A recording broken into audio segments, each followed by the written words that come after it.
এই দোয়াটা শিখে নেন, ইনশাআল্লাহ আপনার জীবনের সমস্ত সংকট কেটে যাবে। আমি নিজেও এই দোয়াটা বেশি বেশি করার চেষ্টা করি। দোয়াটা হচ্ছে, মুসা আলাইহিস সালাম একটা গাছের নিচে হেলান দিয়ে বসলেন, বসে দেখলেন দুইজন মেয়ে দাঁড়িয়ে আছে দূরে, পানি নিতে পারছে না।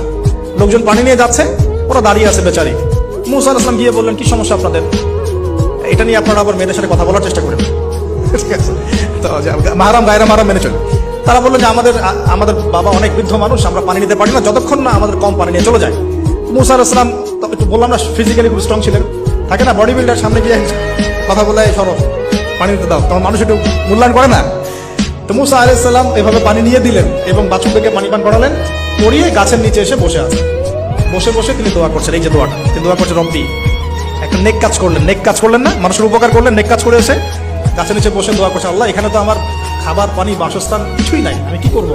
রব্বি ইন্নী লিমা আনজালতা ইলাইয়া মিন খায়রিন ফাকির, রব্বি ইন্নী লিমা আনজালতা ইলাইয়া মিন খায়রিন ফাকির। আবার বলেন, রব্বি ইন্নী লিমা আনজালতা ইলাইয়া মিন খায়রিন ফাকির। অর্থ হচ্ছে, হে আল্লাহ, তুমি তোমার পক্ষ থেকে আমার উপরে যে নিয়ামতগুলো দিবে, আমি এর জন্য ফকির হয়ে বসে আছি। আল্লাহ অর্থ বুঝে পড়বেন ভাই, নামাজ রোজা হজ যাকাত যাই করেন আল্লাহর রাস্তায় অর্থ বুঝে পড়বেন।